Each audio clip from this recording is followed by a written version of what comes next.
ስፖርት ሰላም ነው፣ ፍቅር ነው። ስፖርት ግለሰቦችን፣ ቡድኖችን፣ ሀገራትን ያቀራርባል፣ ያገናኛል። በተለይም አትሌቲክስ የሰላም መድረክ ነው። ስፖርት የኢኮኖሚ አውታር ነው። በዘርፉ በተለያዩ ዲሲፕሊኖች በቢሊየን የሚቆጠር ገንዘብ ይፈሳል፣ ይነገዳል፣ ይተርፋል። ይህ ሁሉ የሚሆነው ግን ዘርፉ በሙያተኛና በሳይንሳዊ መንገድ ሲመራ ነው። እናም በስፖርት ግለሰቦች፣ ቡድኖች፣ ሰፋ ሲልም ሀገር ይጠቀማሉ። በዘርፉ ከፍተኛ እድገት ያሳዩ ምዕራባውያን ሀገራት ከአፍሪካ፣ ከኤዥያ፣ ከላቲን አሜሪካ ለተካፋዮችና ለባለሙያዎች ሰፊ የስራ ዕድል ሲፈጥሩ ይስተዋላል።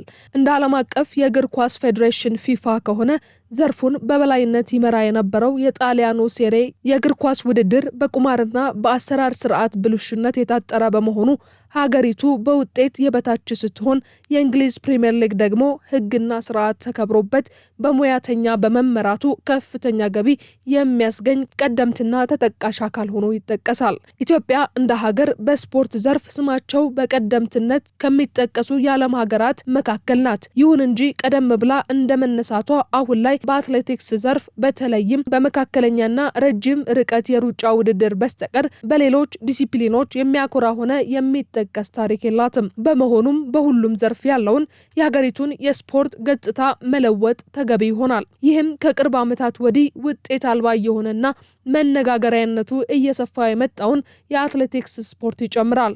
እናም ስፖርቱን ለመለወጥ ከስር መሰረቱ አደረጃጀቱን፣ ሂደቱን፣ የሚመራበትን ሕግ መቀየር ያስፈልጋል። በዚህ ረገድ የባህልና ስፖርት ሚኒስቴር ዘርፉ በሕግና በስርዓት እንዲመራ የሚገኘው ገቢን ለማሳደግና በስርዓት ለማስተዳደር የሚያስችል የፌዴራል የስፖርት ልማትና አስተዳደር ረቂቅ አዋጅ አዘጋጅቶ ለሕዝብ ተወካዮች ምክር ቤት አቅርቧል። ጉዳዩ የሚመለከተው የጤና ማህበራዊ ልማት ባህልና ስፖርት ጉዳዮች ቋሚ ኮሚቴም የህዝብ ውይይት እንዲካሄድ የካቲት 27 ቀን 2018 ዓ.ም መድረክ አዘጋጅቶ ነበር። በረቂቅ አዋጁ ላይ ውይይት ለማድረግ አትሌቶች፣ ቀድሞ በዘርፉ ሲሰሩ የነበሩ አካላት እንዲሁም የኢትዮጵያ ኦሎምፒክ ኮሚቴና የኢትዮጵያ ፌዴሬሽን እንዲሁም ጉዳዩ የሚመለከታቸው ተቋማት ኃላፊዎች ተገኝተውበታል። በዕለቱ በተደረገ ውይይት የረቂቅ አዋጁን መልካምነት ጠቅሰው እነዚህ ቢሻሻሉ፣ እነዚህ ቢጨመሩ መልካም ነው በሚል አዎንታዊና ገንቢ ሀሳብ ያቀረቡ ተሳታፊዎች የመኖራቸውን ያህል አንዳንዶቹ ደግሞ ህግ አይገዛንም፣ አዋጅ አያስፈልገንም፣ እንደፈለግን እንውን፣ ተውን የሚሉ ወገኖች አልታጡም። ደግሞም አዋጁ ለሀገሪቱ ስፖርት ዘርፍ ጠቃሚ ነው፣ መጽደቅ አለበት በሚል የተሰነዘሩም ሀሳቦች አሉ። ይህ አዋጅ ለእኛ ለስፖርቱ አስፈላጊ ነው ብለን እናስባለን። ግን ደግሞ አንዳንዶች ነገሮች ዛሬ ከመድረክም እንደተገለጸው የማያሰሩና ከዓለም አቀፍ ህግ ጋር የሚጣረሱ ሁኔታዎችን ሀሳብ እንድንሰጥ ስለተጋበዝን በጣም አድርገን እናመሰግናለን። አንቀጽ 13 ቁጥር 3 ላይ ደረጃውን የጠበቀ የስፖርት ማዘውተሪያ ስፍራ ፌዴሬሽኖች ይገነባሉ ይላል። አብዛኞቹ ፌዴሬሽኖች ያሉበት ደረጃ ስለሚታወቅ ምናልባት የተወሰኑ ፌዴሬሽኖች ለምሳሌ አትሌቲክስ ፌዴሬሽን በተወሰነ ደረጃ ለገጣፉ አካባቢ እንደዚህ አንዳንድ ቦታዎች ላይ ጃል ሜዳዎች ላይ ያግዛል እንጂ ሙሉ የመገንባት አቅም የለንምና እንደ አስፈላጊነቱ ይገነባሉ ቢባል አንቀጽ 43 ቁጥር 2 ላይ ሚኒስትሩ የበጀት ድጋፍ ሊያደርግ ይችላል የሚለውን ሚኒስትሩ ለኛ እንኳን በተወሰነ ደረጃ ድጋፍ ይደረግልናል። እንደው በደንብ ድጋፍ ቢደረግ ሊያደርግ ይችላል ብቻ ሳይሆን በደንብ ድጋፍ ቢደረግ ስፖርታችን በጣም ያድጋል ብለን እናስባለን። ሽልማቶች ደግሞ በእርግጥ በዚህ መመሪያ ውስጥ መግባቱ ጥሩ ነው። ቋሚ ቢሆን ወጥ ቢሆን አንዳንድ ጊዜ አሁን ብዙ አትሌቶች ያኮረፉ አሉ፣ የሚከፋቸው አሉ።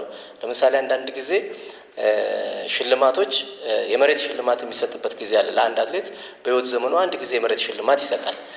ለአብዛኛው ተሰጥቷል። ለተወሰኑት ደግሞ ወርቅ ሜዳሊያውን አምጥተዋል፣ ሀገራቸውን አስጠርተዋል፣ ብዙ ለፍተዋል። አንዳንዴ ደስ ሲባል ይሰጣል፣ ደስ ሲባል አይሰጥም። ያልተሰጣቸው አሉ፣ አሁንም ይጠይቁናል። ተሸልመውም ደግሞ ለምሳሌ ኦሬገን ዓለም ዋንጫ ላይ ውጤታማ የነበሩ አትሌቶች ተሸልመዋል ማለት ያንን ሽልማታቸውን እስካሁን ያላገኙበት ሁኔታዎች ናቸው ያሉትና ይሄ ቋሚ የሆነ ነገር መውጣቱ ወይም እንዲወጣ መደረጉ ጥሩ ነው። በደንብ ትኩረት ቢሰጥበት ለማለት ነው። ከትምህርትና ስልጠና ጋር በተያያዘ የተነሳ ነገር አላየሁኝ። ከባለሙያዎች ጋር የተያያዘ እኔ ስሰራበት የነበረው ቢሮ ላለፉት 10 ዓመታት ከአይኦሲ ኳድረናል ፕላን የሚል የሚሰጠን እቅድ አለ። ያንን ፕላን ለማስፈጸም ናሽናል ኦሎምፒክ ኮሚቴዎች በተሰጣቸው እድል እንዲጠቀሙ ስልጠና ብቻ አይደለም ወደዚህ ሀገር የሚመጣው በከፍተኛ የሆነ ቁጥር ዶላር ወደ ሀገር የሚገባበት እንዲያዝ የምፈልገው ለምሳሌ 10 በየአመቱ 10 ቴክኒካል ኮርሶች የኦሎምፒክ ተግባር 10 ቴክኒካል ኮርሶች በኢንተርናሽናል ፌዴሬሽን እኔ ይሄን ስናገር በቁጭት ነው የምናገረው። ስፖርታችን የቀጨጨበት ስፖርታችን ወደ ኋላ የሄደበት ጊዜ ቢኖር አሁን ደግሞ ይሄ ወሳኝ ሰዓት ነው ለኛ ለባለሙያዎች ለህዝባችን። እኔ እኮ ስራ ለቀኩ እንጂ እያንዳንዱ ባለውበት ሰፈር አካባቢ ለምን ስፖርቱ ታመመ ለምን ስፖርቱ እዚህ ደረሰ ተብሎ እንጠየቃለን። ምን እየተሰራ ነው ያለው? ይሄ ህግ ወሳኝ ሰዓት ላይ ነው የወጣው። ሊጸድቅ ይገባል። እያንዳንዱ ሰው ተጠያቂ ሊሆን ይገባል። ግን እስካሁን ድረስ ይሄ የስፖርት አሰራራችን ለኛ ስፖርት ጠቅሞናል ወይ? ውጤት ለማምጣት ጠቅሞናል ወይ? እንደው ባይሆን እንኳን አሁን እንግዲህ ብዙ ነገሮች ተጠቅሰዋል እዚህ ጋር የዓለም አቀፍ ተሞክሮ ይላል ወርልድ አትሌቲክስ በለው ኦሎምፒክ ፊፋ ምናምን እንዴት ነው እነዚህ ነገሮች በጣም ጉዝ ነገር እኮ ወይም ደግሞ ምንም የማናቃቸው ነገር እየሆነብኝ ነው እየተከሰተ ያለው። ግራ ይገባኛል ለምን እንደሆነ አላውቅም። ይሄው ኢትዮጵያ እኮ ከ120 ህዝብ ውስጥ እኮ 11 ተጫዋች ከ120 ህዝብ ውስጥ እኮ ማነው 5 ነው 6 ባስኬትቦል ተጫዋች ምናምን ያጣንበት ደረጃ እያለ እንዴት ነው አሁን እንደዚህ አይነት ነገር ቀርቦ መነጋገር የሚቻለው? አሁን እኔ ይሄ ሚኒስትር መስሪያ ቤት ይሄንን ህግ ባያወጣ ይገርመኝ ነበር። አለያ ሚኒስትር መስሪያ ቤቱ ለምን ያስፈልጋል? ሚኒስትር መስሪያ ቤቱ እኮ ይሄ ነው ህግን ያወጣል፣ ህጉን አውጥቶ ደግሞ ኢምፕሊሜንት ያደርጋል። ዞሮ በዚህ በስፖርታችን ውስጥ ያልተካተቱ ምላቸው እንደውም በጣም በርካታ ነገሮች አሉ በዚህ አዋጅ ላይ። ስፖርት ውስጥ የሚመጡ ሰዎች ከስፖርቱ ጋራ ግንኙነት ያላቸው ስፖርቱን የሚያውቁ ለስፖርቱ ጥቅም የሚሰጡ ተብሎ እንኳን እዚህ ላይ መውጣት ነበረበት ማለት ስፖርቱን እኔ ለምሳሌ አትሌቲክስ ፉትቦል ውስጥ ገብቼ ልስራ ብል እችላለሁ? አልችልም። ይሄ እንኳን እዚህ እንትን ውስጥ አንቀጽ ውስጥ አልተካተተም። ኦፍ ኮርስ እዚህ ወደኛ ስፖርት ጋር የሚመጡ የተለያዩ ሰዎች ናቸው። እነዚህ ሁሉ ባሉበት ነው እንግዲህ ኢትዮጵያ ስፖርት አሁን ዛሬ እኛ እዚህ ልክ የስፖርት ማህበረሰቦችና ስፖርት በጣም የሚመለከተናል የምትሉ አካላቶች ሁላችንም ተቀምጠናል። ቁጭት ሊኖረን ይገባል። 3 ያለፉ ኦሎምፒኮች እኮ ኢትዮጵያ 3 ወርቅ ብቻ እዛ ስትመጣ ተፎካካሪዎቻችን እኮ ኬንያዎች 14 ወርቅ ነው ይዘው የመጡ። ዛሬ እዚህ ይሄንን እንትን አሱን ፖሲብል አጸድቀን ወደፊት መሄድ መገስገስ ነበረብን። እኔ ምናልባት እዚህ እንትን ላይ አንድ ነው አንቀጽ 67 ላይ 8 እና 9 ትንሽ ከ10 ዓመት ያላነሰና ከ10 ዓመት እንትን የሚለው አንቀጽ እሱ ነው እንጂ ትንሽ እንደው ቱማች ሆነ ቢሽ እንትን ቢል እላለሁ እንጂ ሌላው ግን እንዴት ነው አሁን እዚህ ጋር እኒኩ ጉዝ ነገር ሆነ። የዓለም አቀፍ ኦሎምፒክ ኮሚቴ የዓለም አቀፍ ፊፋ ምንድነው ካፍ ወይ ደግሞ ወርልድ አትሌቲክስ እንዲህ ይላል እንደዛ ይላል። አረ ሌሎች እኮ የሚተዳደሩበት አለ እንደ ቻይና ኮሪያ ወይም ደግሞ አውሮፓዎች እኮ ብዙ የራሳቸው መተዳደሪያ ያላቸው። አንዳንድ እኮ የስፖርት እንትኖች እኮ ማህበራት እኮ ኦዲትም አንደረግም እኮ ያላችሁ እንዳላችሁ ወቁት። what do you mean? ኦዲት እኮ የምንደረገው አይደለም ገንዘብ አይደለም። እንደውም ገንዘብማ ሰርተን እናገኘዋለን። የጠፋብንን ውጤት ህዝቡ የተናደደበትን የበገነበትን ከየት ነው የምናገኘው? ይሄ ነው ኦዲት የሚያስፈልገው። እንደውም እዚህ አንቀጽ ላይ መግባት ያለበት ተጠያቂነት ላጠፋው ጥፋት ለመጡት ውጤቶች ፎርስ በፍቃደኝነት ለቅቅ ያለው የሚል የለም። የኛ ኮስተ ፍርድ ቤት ድረስ የሄድነው እኮ ቁጭት ነው። እንዴት ብለን ስንፎካከራቸውና ስንደፍቃቸው የኖርን ተፎካካሪዎቻችን ከኛ በላይ ሆነው ስናያቸው እንዴት አይቆጨንም? አሁን ዛሬ ሚኒስትር መስሪያ ቤቱ እንደዚህ ህግ አወጣ ተብሎ ተሰብስበን እንደዚህ አይነት አንቀጽ በአንቀጽ 3 ደቂቃ አይደለም 30 ደቂቃ የፈጀ ንግግር ማድረግ ይሄ ትክክል አይደለም። ለማንኛውም ይሄ አዋጅ አንደኛ ለሀገራችን ስፖርት ችግሮች መፍቻ ይሆናል ብዬ ነው የማስበው። መፍቻ ይሆናል አትሊስት ኦፍ ኮርስ አንዳንድ ነገሮች ሊስተካከሉ ይችላሉ። ትንሽ ሚኒሞ ልናደርግላቸው የሚገባ ሊኖር ይችላል። እሱ ምንም ችግር የለው። ፌዴሬሽኑን ፌዴሬሽን ስፖርቶችን የሚመሩትና ከፌዴሬሽኑ ጋር ከመንግስት ጋር ያለብንን ቅርርብ እንደውም ሞር ያጠናክራል። ምክንያቱም አቴንድ ኦፍ ዘ ዴይ እኮ ባጀት አብዛኛው እኮ ስፖርት ፌዴሬሽን እኮ ባጀት እየተመደበለት ነው ያለው። ምን ማለት ነው ባጀት እኮ ማለት ጎበዝ የገንዘብ ሚኒስትር በየአመቱ ለትጥቅ ከቀረጥ ነፃ ስንት ብር ስንት ሚሊዮን እንደሚፈቅድ ይታወቃል። ይሄ እኮ የመንግስት የህዝብ ገንዘብ ነው። ይህንን ማወቅ አለብን። እንዲህ ዝም ብለን ራሴ ብቻ ወስናለሁ፣ ራሴ ብቻ እንትን እላለሁ፣ እንደፈለኩ አድላለሁ፣ የመጣውን እንደፈለኩ አደርጋለሁ። ልክ አይደለም። ማን ፈቀደ? አንተ እኮ እንድታስተዳድር እንድትመራ ከኮሚቴው ጋር ተቀምጣችሁ እንድናደርግ ነው አይደል የተሰጠን። ይሄንን አብዘን ብናየው፣ ሌላው ደግሞ ይሄ እዚህ ምናልባት አዋጅ ከወጣ ለተተኪ ስፖርተኞቻችንም ቁልፍ የሆነና ሞር ስፖርተኞችን አሁን ተተኪ ያሉን እንዴ? ተተኪ እኮ የለንም። ሁሉም ብቻ ከላይ ያለችውን እያዝን ነው የምንሄደው አይደለም። ለሱም በጣም እንትን ይላል ብዬ ነው መሰለኝ። ማዘውተሪያ ስፍራዎች ለመያዝ የወጣ አዋጅ ቁጥር 729/2004 አንቀጽ 9 ንዑስ 3 ላይ ምን ይላል? ማንኛውም የስፖርት ማዘውተሪያ ስፍራዎች ለአካል ጉዳተኞች ተደራሽ መሆን አለባቸው ይላል። ይሄ ጥሩ ነገር ነው።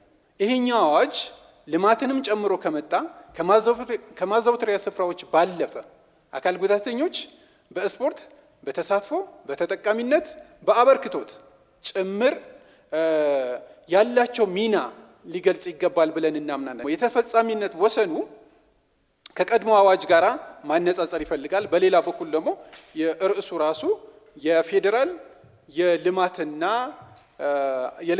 የስፖርት ልማት አስተዳደር አዋጅ ይላልና ስኮፑ ላይ አንቀጽ 3 እያወራሁ ነው። ምን ይላል? በፌዴራል ብሎ ነው የሚያስቀምጠው። እንግዲህ በኢፌድሪ ህገ መንግስት አንቀጽ 51 እና 52 የፌዴራልና የክልል ስልጣን ተለይቶ ተቀምጧል። እንደዚሁም ደግሞ በአስፈጻሚ አካላት ስልጣን መወሰኛ አዋጅ 1263 ላይ ለተለያዩ አካላቶች የተሰጡ ስልጣኖች አሉ። ይሄ አዋጅ አሁን የያዝነው አዋጅ ተፈጻሚነቱ ቤት ነው በፌዴራል መንግስት ነው ወይስ በክልል ነው የሚለው በደንብ ማየት ያስፈልጋል። የቀድሞውን ስናየው በኢትዮጵያ ይላል፣ የአሁኑ ግን በፌዴራል ይላል። አቅማችንን ማወቅ አለብን። ፓስፖርት የሚሰጠን እኮ መንግስት ነው። እኛን ለምርጫ ያቀረበን መንግስት ነው። መንግስት አይቆጣጠረንም። መንግስት ምንም ማድረግ አይችልም። እኛን አይኦሲ ነው የሚቆጣጠረን የሚለው ውሸት ነው፣ አይሰራም። አሁን ቅድም እኮ ስናገር ነበር፣ ባጀት አትልቀቁን፣ ራሳችሁን ቻሉ አትበሉ። መንግስት ባጀት ይመደብልን ያን እንዴት ነው መንግስት እኛ ጋር አይቆጣጠረን የምንለው? ታክስ ከፍሎ አምጥቶ ውጭ ሀገር ኦሎምፒክ ሲካሄድ ውጭ ሀገር ስንሄድ ቲኬት ቆርጦ ይህን ህግ ጸድቆ ኢትዮጵያ የምትቀጣ ከሆነ አትቀጣምም። ካስቀጣንም እኛ ነን እዚህ ውስጥ ያለነው አዳሪስ ያለን የምናስቀጣው። የስፖርት ኩነቶችን ስለማገድ የሚለው ነውና ስፖርት ኩነቱ እንዳጋጣሚ የስፖርት ያው ሁሉም የስፖርት የራሳቸው ባህሪዎች አላቸውና ይሄኛው የሞተር ስፖርት ትንሽ የመኪና ተጨማሪ ቴክኖሎጂን ተጠቅሞ የሚካሄድ ውድድር ስለሆነ አደጋ በሰዎች ላይ በተወዳዳሪውም ላይ የሞት አደጋ እስከማድረስ የሚደርስ ስፖርት ነውና በሚመለከተው አካል የሚታገድበት ጥያቄ ከመጣ ሚኒስትሩ ስፖርቱን ያግደዋል። ስለዚህ ይሄ መመሪያ በሚጸድቅበት ሰዓት የእኛን ስፖርት ሪስክ ውስጥ ይከተዋል። በተለይ ማንም ሰው ብድግ ብሎ የሚመለከተው አካል ይሄ ስፖርት ብሎ ካለ ይታገድብናልና እነዚህን ሁለቱን ኮንሲደር በማድረግ መመሪያው ቢስተካከል ብዬ እላለሁ። ህዝብን አንርሳው። ፓብሊክ መረሳት የለበትም። እንደውም እዚህ አንቀጽ ውስጥ መግባት ያለበት ህዝቦች እየተናደዱ እያዘኑ በየጊዜው ወይኔ ስፖርታችን፣ ወይኔ ፉትቦላችን፣ ወይኔ አትሌቲክሳችን፣ ወይኔ ባስኬትቦላችን፣ ሳይክላችን እየተባለ መሄድ የለበትም። ስለዚህ እባካችሁን ይሄ ህግ ያው ቢጸድቅም ቢሻሻልም ባይሻሻልም ግን ከዚህ በኋላ ስፖርቱ እስከዛሬ እኮ ሰራንበት አይደለ እንዴ? እስከዛሬ ሰራንበት እኮ የት ያደረሰን? ሉከን የት አደረሰን እንዴ? አንድ ወርቅም ሲመጣ ስናጨበጭብ 11 ወርቅም ሲመጣ ስናጨበጭብ እንዴት ይሆናል? ይመጥነናል እንዴ? ኢንቢትዊን እንኳን ቢሆን ይሻላል። ለዚህ ነው ከዚህ በላይ ህዝብን መናቅ ምን ያመጣል? ከዚህ በላይ እኮ ህዝብን መናቅ ምንም የትም ሊታይ አይችልም። የኛ ደግሞ አንዷና አንድ አይን ብሌናችን ምን ያት አትሌቲክሱ በዓለም አደባባይ እኮ የምንኮራበት እሷ ነበረች፣ እየጠፋች መጣች። ነገር ግን ስፖርቷ አሁን ውጤቱ ሲጠፋ ግን ውጤት ጠፍቷል የሚለው ለኮ ፎከስ አድርገው ያወሩ። እኔን ግን እንዳትነኩኝ የሚባለው ሀሳብ ብቻ ነው ሁሉ ጊዜ ሲደጋገም የሚሰራል። ጣልቃ ገብታ ጋር አሁን በአጠቃላይ ሪፖርታቸው ላይ የቀረበው ነው ያየሁት። አጠቃላይ ይሄ በባለሙያ ብዙ ጊዜ ፈይቶ ምናምን ነው ጥናቱ የቀረበው አይደል? ሙሉ ነው ውድቅ ያደረጉት አንቀጽ ባንቀጽ። ይሄ አይሰድም፣ ይሄ አይሰድም። ያ ማለት እነሱ አጥንት ያቀርቡልን ከዛ ውጭ መዋቅር እኮ ነው ያፈረሱት። ለምሳሌ ሚኒስቴር መስሪያ ቤቱ አያስፈልግም ነው ያሉት። ለምሳሌ ባህልና ስፖርት ሚኒስቴር የሚባለው አያስፈልግም፣ አካዳሚ አያስፈልግም፣ ሌሎች ፌዴሬሽን አያስፈልግም። ለምን? እኔ ሳዝዝ ተቀበል። በደንብ አብሰል ስለን እዚህ ላይ ፍርጥ አድርገን ይሄን አዋጅ ሸፕ አድርጎ እንዲመራን አውጥተን መሄድ ካልቻል ነገም ጭቅጭቁ ይቀጥላል። ጭቅጭቁ ብቻ ሳይሆን ስፖርታችን ይጠፋል። ይህ ሰነድ እንግዲህ እጅግ በጣም የተቀናጀ በርካታ የሀገሪቱን የስፖርት ችግሮች ሊቀርፍ የሚችል ሰነድ ነው ብዬ ነው የማምነው እና ውዝፍ የሆኑ የሀገሪቷን የስፖርት ስብራት የሆኑትን የቤት ስራዎች ሊፈታ የሚችሉ ነጥቦች የተቀመጡበት ነውና ቢካተቱና ቢስተካከሉ የሚባሉ ነጥቦችን እኔም እደግፋቸዋለሁ። በተቃራኒው ይህ አዋጅ መጽደቁ ለሀገሪቱ የስፖርት ዘርፍ ለውጥ እንደማያመጣ እንዲህ ይገልጻሉ። አንቀጽ 11 ሚኒስቴሩ የፌዴራል ማህበራትን መቋቋም፣ ምዝገባና የአስተዳደር ስርዓት በሚመለከት ዝርዝር መመሪያ ያወጣል ለሚለው ቅድም እንደተባለው ከየትኛው ዓለም አቀፍ ሕግ ጋር የሚጋጨው የሚለውንም እያየን ለመሄድ ያመቸናል። እስካሁን ያለነውን ቀድመን የተቋቋምነውን ማለት ነው ኮሚቴዎችን፣ ፌዴሬሽኖችን ያካትታል ባይባልም ይህ አንቀጽ አዲስ የሚቋቋሙ ፌዴሬሽኖችም ወይም ብሔራዊ አሶሲዬሽኖች መቃኘት ያለባቸው በኢንተርናሽናል ኮሚቴዎች ደንብና መመሪያ መሰረት ነው።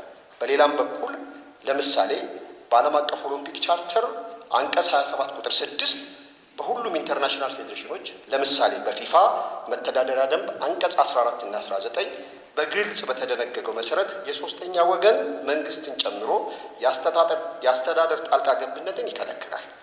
መመሪያ ማውጣት የፌዴሬሽኖችና የኦሎምፒክ ኮሚቴውን አጠቃላይ አስተዳደርና ሙቭመንት የሚወስነው በጠቅላላ ጉባኤያቸው በጸደቀው ደንብና መመሪያ ብቻ ነው። በመሆኑም ኢትዮጵያ የራሷን የተለየ ከዓለም አቀፉ ጋር የተቃረነ ደንብ ወይም የተጣረዘ ማውጣት ስለማይቻል ይህ አንቀጽ እና ንዑስ አንቀጽ በፍጹም የሚደገፍ አይደለም። አንቀጽ 14 ክትትልና ግምገማ የብሔራዊ ፌዴሬሽን ወይም አሶሲዬሽን እና ኦሎምፒክ ኮሚቴ ስራ አፈጻጸምንና የፋይናንስ አጠቃቀምን የተመለከተ የስፖርት ፌዴሬሽን ወይም አሶሲዬሽን ወይም ኦሎምፒክ ኮሚቴ በመተዳደሪያ ደንባቸው የሚሰሩት ተግባር ነው። ይሄኛው ከላይ ስናነሳቸው በመጣኑ መሰረት በጣልቃ ገብነት የሚቆጠርና የስፖርት ፌዴሬሽኑ ወይም አሶሲዬሽኑን እና ኦሎምፒክ ኮሚቴን ራስን በራስ የማስተዳደር ተግባርን የሚጥስ ይሆናል። መንግስት ብሔራዊ ፌዴሬሽኖች፣ አሶሲዬሽኖችና ኦሎምፒክ ኮሚቴ ባጸደቋቸው ሕግና ደንብ መሰረት ሪፖርታቸውን ለከፍተኛው የስልጣን አካል ለጠቅላላ ጉባኤያቸው እያቀረቡ የሚሰሩ ስለመሆናቸው ግን መከታተል፣ መደገፍ ይችላል። በጠቅላላ ጉባኤያቸው የጸደቀው ሪፖርት እንዲደርሰው መደረግም አለበት። ኦሎምፒክ ኮሚቴ፣ ፓራ ኦሎምፒክ ኮሚቴ፣ ሀገር አቀፍ ፌዴሬሽኖች፣ መስማት የተሳናቸው ፌዴሬሽኖች ስፔሻል ኦሎምፒክ ላይ እርምጃ የመውሰድ የመጨረሻ ስልጣን የጠቅላላ ጉባኤው ነው። በመሆኑም ይህ ጣልቃ ገብነትን ማሳየቱ ብቻ ሳይሆን በውጤት ደረጃ ሀገሪቱን ወደ ቅጣት ይወስዳልና መጠንቀቅ ያስፈልጋል። ለምሳሌ የሙስና ወንጀል ካለ በሀገሪቱ የወንጀልና የጸረ ሙስና ሕግ የተሸፈነ ስለሆነ ተጨማሪ ሕግና አዋጅ ማውጣት አስፈላጊ ሊሆን አይችልም።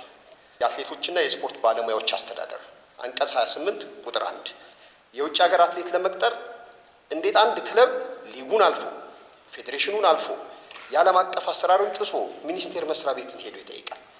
ለምሳሌ በእግር ኳስ ፊፋ ያወጣው የተጫዋቾች ደረጃና ዝውውር መመሪያ አለ። ሀገራትም ሆኑ ክለቦች ይህንን መመሪያ መሰረት አድርገው ብቻ ዝውውራቸውን ይጨርሳሉ። ፌዴሬሽኖች ያጸድቃሉ። በመሆኑም መንግስት በዚህ ስራ ውስጥ ገብቶ ከዓለም አቀፍ ተሞክሮ አሰራር ውጭ መሆን የለበትም። ይህ አዋጅ በየጊዜው ይቀርባል። ግን በየወቅቱ የነበሩ ሚኒስትሮች አቅርበው ሲያወያዩ ሲያነጋግሩን ኦሎምፒክ ኮሚቴ ሕግ ጋር አብሮ ማየት ሲሆን እየተጣለ ከየብሔራዊ ፌዴሬሽኖች ጋር አብሮ ማየት ሲሆን እየተጣለ የከረመ አዋጅ ነው። ይሄ አዲስ አይደለም። እየተጨመረ እየተቀነሰ ሙያተኞች በዚያ ልክ እየቀረበ ያለና ዛሬ ደግሞ ሙያተኞች ኦሎምፒክ ኮሚቴ ሳንነጋገር ወደ መንግስት ቀርቦ ወደዚህ የመጣ አዋጅ መሆኑ ነው ዛሬ እንደዚህ እያወያየ ያለውና ይሄኛው በጣም ጥንቃቄ የሚያስፈልገው ነው። የትኛውም ብሔራዊ ቡድን ብሔራዊ ፌዴሬሽን አላየው በመደገፍና ማገዝ ካልሆነ መከታተል ካልሆነ ጣልቃ አይገባም በፌዴሬሽኖች ላይ። ታዲያ እንዴት ነው የስዊዘርላንድ ሕግ ለዚህ አዋጅ የዓለም አቀፍ አሰራርን ለጣሰ አዋጅ እንደ ምሳሌ የሚቀርበው? እንደ ኬንያ እንድትቀጣ ነው ኢትዮጵያ የአዋጅ የሚያስፈልገው? አዋጁን ለመስራት የፈለጉ የደከሙ ሰዎች ማለት ነው። ስለዚህ ከዚህ አኳያ ይሄ ለኢትዮጵያ የሚጠቅም አይደለም። ስፖርት ውርድን ጨምሮ የሎተሪ ወይም የድል ጨዋታ ስራ ፈቃድ የመስጠት፣ የመሰረዝ፣ የመቆጣጠር፣ የሎተሪ ጨዋታዎችን ለማካሄድ የሚያስፈልጉ መሳሪያ አይነቶችን፣ መዝናኛዎችን የመወሰን፣ ወደ ሀገር እንዲገቡ ፈቃድ የመስጠትና የመቆጣጠር እንዲሁም ህገወጥ ሎተሪ ስራዎችን የመቆጣጠር ተግባርና ኃላፊነት የገቢዎች ሚኒስቴር ለኢትዮጵያ ሎተሪ አገልግሎት ዝርዝር ህግ እስኪወጣ ድረስ የኢትዮጵያ ሎተሪ አገልግሎት እንዲያከናውነው ውክልና ሰጥቶታል።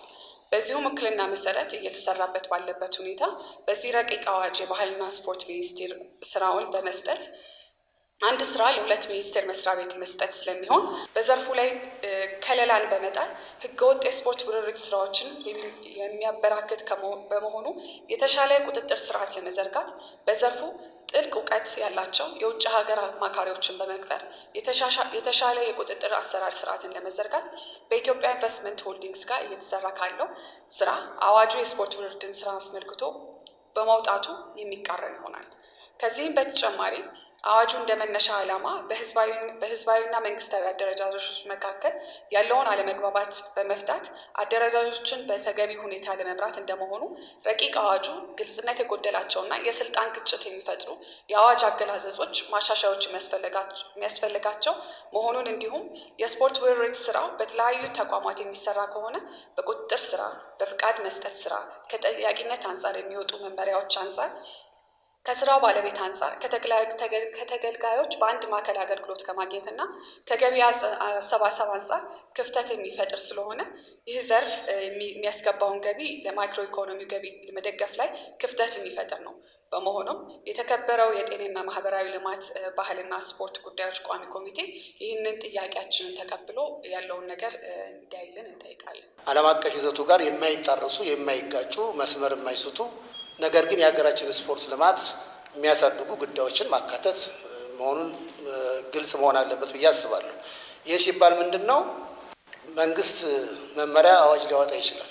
ነገር ግን አብሮ ከሚሰራቸው አካላት ጋር በተለይ ዓለም አቀፍ ይዘቱ ጋር እንዳይጋጭ መጠንቀቅ ያስፈልጋል። አሁን እኔ የዚህ ውይይት ዓላማ መሆን ያለበት በመተጋገል ሂደት ውስጥ የሚሄድ ሳይሆን በመስማማት የሚመጥን ሀገራችን የሚመጥን ከዓለም አቀፍ አሰራሩ ጋር የማይጋጭ የስፖርት ልማት አስተዳደር አዋጅ መፍጠር ማለት ነው። ይሄ ከሆነ ያስማማናል ብዬ አስባለሁ እንጂ አንዱ አንዱን በሚገፋ መንገድ ሊዘጋጅ የማይገባውም በኋላም ኢምፓክቱ ጥሩ አይደለም። እንግዲህ ኢትዮጵያ ደሴት አይደለችም። የዓለም አቀፍ ሕግጋትን ተቀብላ የምትሰራ የፈረመች ሀገር ነችና አዋጆቹ ሲወጡ ከነሱ ጋር የሚጣጣም ቢሆን ሚኒስቴር መስሪያ ቤቱም እንደ መንግስት ሩቲን ስራ ውስጥ ከሚገባ እነኝን ማህበራትን የመቆጣጠሪያ መንገዱን ብዘረጋ አልፎ አሁን አብዛኛዎቹ ጋር ስራ አስፈጻሚ መስራት የሚገባቸው ስራዎች ናቸው ወደዚህ የመጡትና ተቋሙ ራሱ እንደ ተቋም ተጠሪነቱ ለዚህ ስለሆነ የራሱ የበላይ አካሉ ጠቅላላ ጉባኤውም ቢሆን ፌዴሬሽኑም ደሴት አይደለም፣ በሀገር ውስጥ ነው ያለው እና መንግስት እነኝን የመቆጣጠር ነው። ይህን ስርዓት የሚጥሱትን የመቆጣጠር ኦዲት የማያስደርገውን በመቆጣጠር እርምጃ የመውሰድ ስልጣን አለው እና በዛ ደረጃ ኤምፓወር የሚያደርግ አዋጅ ቢኖር እንጂ አብዛኛው አልፈን እንደዚህ እናደርጋለን የሚለው እንትን ለምሳሌ ብዙውን ጊዜ የሚባለው ፌዴሬሽኖች በአይኦሲ በፊፋ የዛን ስም እየጠራችሁ ታስፈራራላችሁ ነው የሚባለው እና እነኚህ ነገሮች ወደ ቅጣት የሚያስኬዱ ከሆነ ያን ህግ ማክበር ግዴታ ነው የሚሆነው። ከአትሌቶች ዝውውር ጋር ከአሰልጣኞች ቅጥር ጋር ይሄ ማይክሮ ማኔጅመንት ለመንግስት ምን የሚያደርግ ነው? ምን የሚያደርግ እንደዚህ አይነት ነገሮችን በጥንቃቄ ማየት ነው የሚያስፈልገው። በምንም አይነት መልኩ ለኢትዮጵያ ስለማይጠቅም ማለት ነው። በጉዳዩ ላይ የሚኒስቴሩ ኃላፊዎችና ባለሙያዎች የሚከተለውን ሀሳብ አንጸባርቀዋል። ፖሊሲ በፔፐር ደረጃ በአዋጅ ደረጃ ብቻ ወጥቶ ታች ሲወርድ አፈጻጸሙ ላይ ችግር ይገጥመናል የሚል ከኮንሰርንና ከስጋት አኳያ የተነሱ ጉዳዮች አሉ። ይህ እንግዲህ የመደመር መንግስታችን የአፈጻጸም ችግር ብዙም የለበትም። በቢሊዮን የሚቆጠር የኮሪደር ልማትን በ2 ወር ውስጥ በ1 ወር ውስጥ የሚጨርስ ያቀደውን ፈጽሞ የሚያሳይ መንግስት እንደመሆኑ መጠን እኔ ብዙ ስጋት መግባት የለብንም። ከጸደቀ በተሻለ መንገድ የሚሄድ አዋጅ መሆኑን በዚሁ አጋጣሚ ለመግለጽ ነው ማለት ነው። ድራፍቲንግ ላይ በህግ ማርቀቅ ሂደቱ ያበበ ከበደ የሚባል የለም። ተቋሙ የሚመለከታቸውን አካላት አስተባብሮ ያዘጋጀው ሰነድ፣ በዚያም ሂደት ውስጥ የፍትህ ሚኒስቴር፣ ጠቅላይ ሚኒስትር ጽህፈት ቤቶች አዚሆል የህግ ክፍሎችም አብሮ የተሳተፉበት ሰነድ ነውና የተነጠለ የእንትና የሚባል ነገር የለም። የተቋሙ ነው። ከተቋሙ ያለፈ ደግሞ እንደ ሀገር የስፖርት ዘርፍ የልማትና አስተዳደር አዋጅ መሆኑን ታሳቢ መደረግ ይኖርበታል የሚል ነው። ሌላኛው ቅጣት ምትል ቋንቋ ሁሉ ጊዜ ስፖርት ማህበራት አካባቢ የምንሰማት ንግግር ናት። ጤናማ ነው ብለን ደግሞ አናስብም። ልክም አይደለም። የቅጣት ጉዳይ ሁላችሁ እንደተገነዘቡት የሚያስፈልገን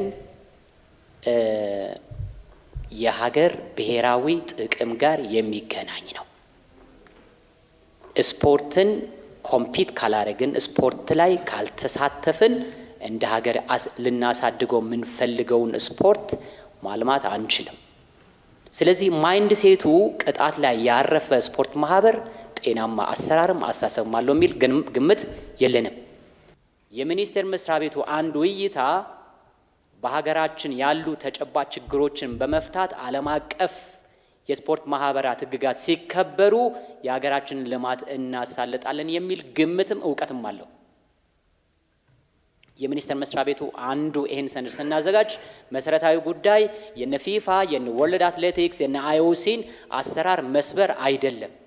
ኦኬ፣ ይህን ከተገነዘብን ሚኒስቴር መስሪያ ቤታችን የዓለም አቀፍ ስፖርት ማህበራትን ህግ አክብሩ ሲል እኛ ያለን እይታ የሀገር አቀፍ ስፖርት ማህበሮቻችን የዓለም አቀፍ ህግ እያከበሩ ስላልሆነ ነው። ይህን ተገንዘቡ።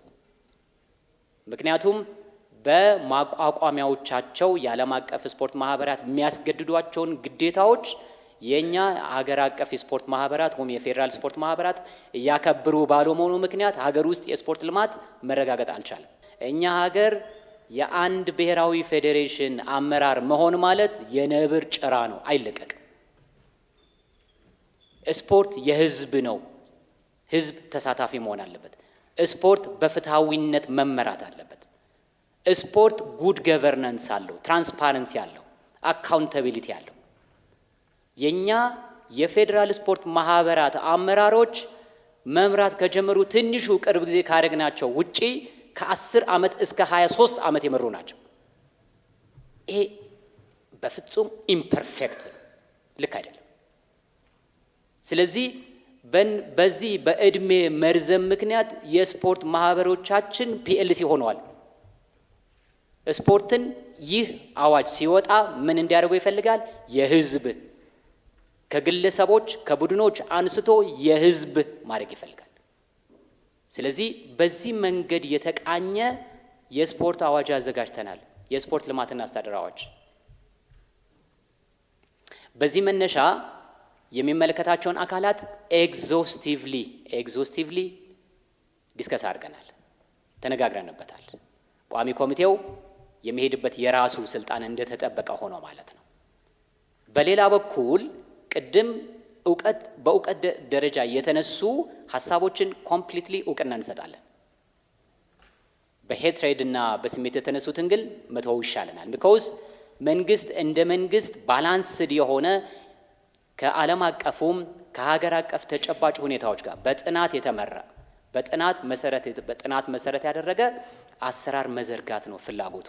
ለዚህም ነው ከቅርብ ጊዜ ወዲህ የመጡ የዘርፋችን ሚኒስትሮችና ሚኒስትር ዴታዎች ያው ቅርብ ጊዜ እንደሰማችሁት የፖሊሲ ማዕቀፍ አጸድቀናል።